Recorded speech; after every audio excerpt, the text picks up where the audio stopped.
Hello, bonjour à tous. Bonjour Bonjour Jean-Paul. Françoise, bonjour jeunes gens. Alors aujourd'hui, héritier de Dieu. Ça fait chaud au cœur, hein? Oui, oui, oui.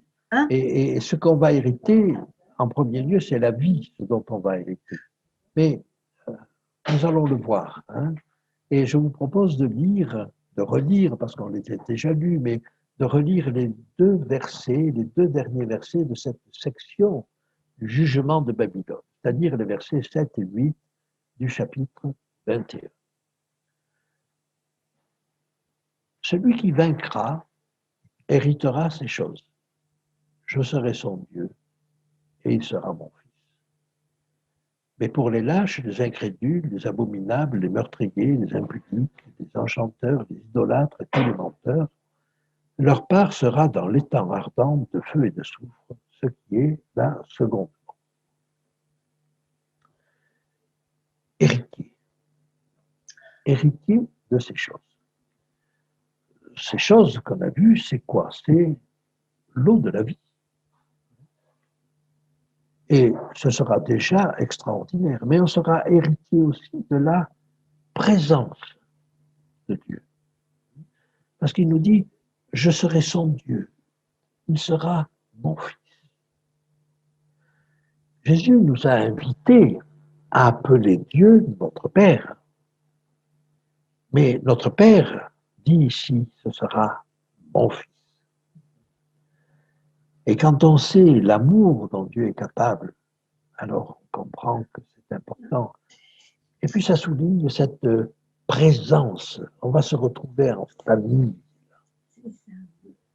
Et, et ça, je trouve que c'est tout à fait extraordinaire.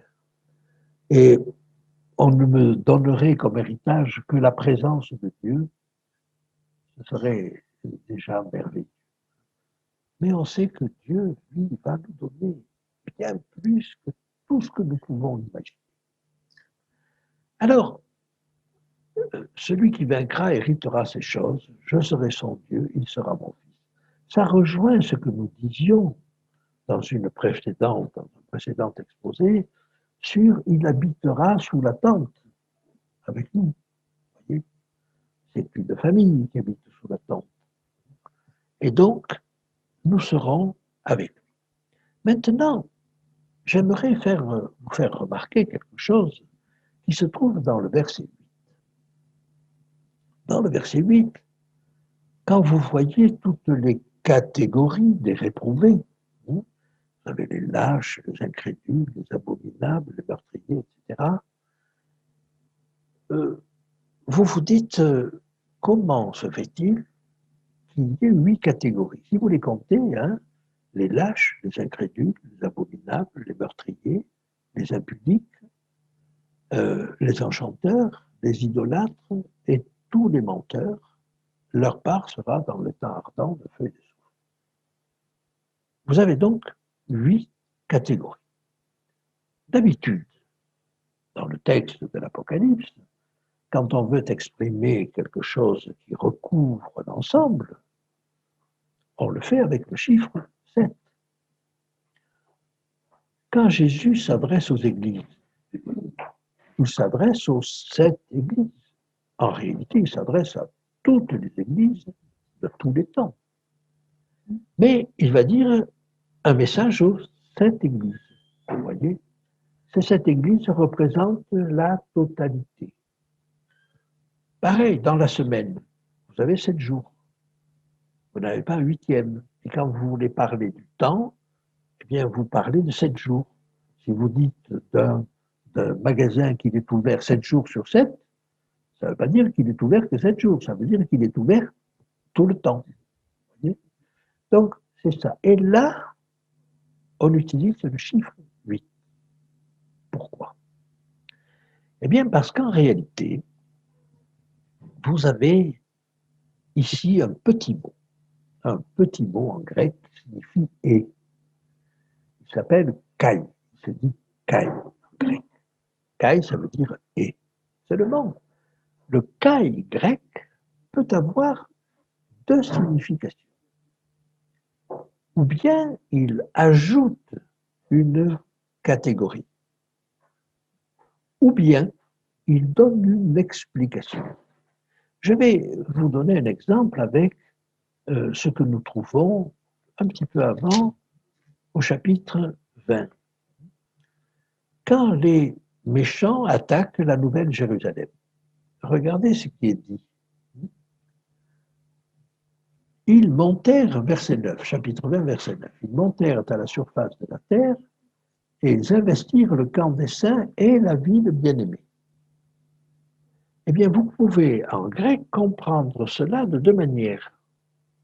Le camp des saints, d'un côté, et la ville bien-aimée, d'autre part.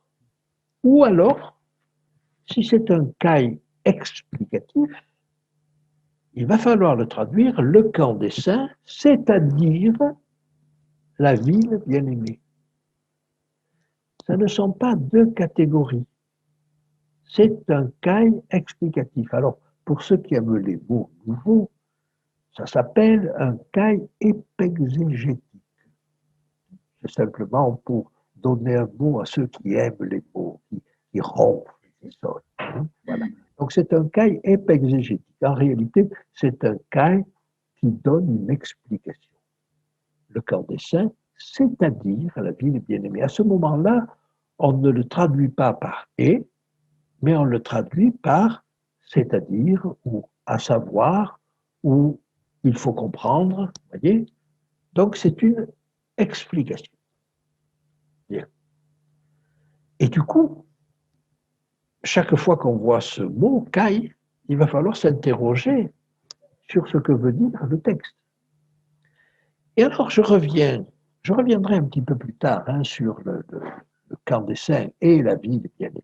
Mais pour l'instant, je m'occupe de notre texte et je me dis, si on veut exprimer la totalité des réprouvés, on va employer 7 éléments, c'est-à-dire les lâches, les incrédules, les abominables, les meurtriers, les impudiques, les enchanteurs, les idolâtres, on en a 7, c'est-à-dire tous les menteurs. C'est-à-dire qu'il n'y a pas une 8e catégorie. Il y a très probablement un 8e élément, mais qui caractérise tout ce qui précède, c'est-à-dire tous les menteurs. Et notez que dans tout ce qui nous est dit là, il y a toujours une composante de mensonge. Et donc, c'est ça que l'on va opposer aux élus. C'est-à-dire que d'un côté, vous avez tous les menteurs, toutes catégories confondues, et vous savez que Satan est le père du mensonge. Donc, c'est la caractéristique de Satan. Et la caractéristique de Jésus qui lui est opposée, c'est de dire « je suis le chemin, la vérité et la vie ». Par contre, quand on va opposer les réprouvés et les élus, d'un côté, vous avez les réprouvés qui se sont complus dans le mensonge, quelle que soit la forme, et il n'y en a pas que 7, il y en a d'autres, mais c'est pour exprimer cette totalité, caractéristique commune, le mensonge. Mais quelle est la caractéristique commune des élus? Nous l'avons vu la dernière fois. C'est la soif. On aurait pu dire la vérité. Mais quel est parmi les élus celui qui peut dire « j'ai la vérité ». Je ne dis que la vérité. Non, ça je ne peux pas le dire. Je peux simplement dire, et je peux ressentir dans mon cœur que j'ai soif de vérité, que j'ai soif de justice. Et c'est ce qui se passe là. Et vous voyez, je trouve assez extraordinaire de voir que le texte, quand il oppose Satan et Jésus, va parler de mensonge et de vérité. Mais quand il oppose les réprouvés et les élus, il oppose le mensonge et la soif de vérité et de justice. Et au chapitre 22 de l'Apocalypse, tout à fait à la fin, nous avons la même chose. Regardez, on retrouve la même idée du mensonge. Dehors, alors c'est au verset 15. dehors les chiens, les enchanteurs, les impudiques, les meurtriers, les idolâtres, et quiconque aime et pratique le mensonge. Et là, vous voyez bien, si vous voulez, que le texte est plus clair pour dire que le mensonge, c'est l'élément commun de toutes ces choses-là. Mais au contraire, verset 14, heureux ceux qui lavent leur robe afin d'avoir part à l'arbre de vie et d'entrer dans les portes de la ville, hein, et de boire à cette source-là. Donc de ceux qui ont soif. Et je trouve qu'il est, c'est dit donc au chapitre 21, mais on le retrouve au chapitre 22, et on est à la conclusion, on est à la sentence, on est au jugement. Et comment on va caractériser de manière simple tous les perdus et tous les élus? Eh bien, on les caractérise par cette chose-là. D'un côté, le mensonge, de l'autre, la soif. Alors, j'espère que vous avez soif d'autre chose.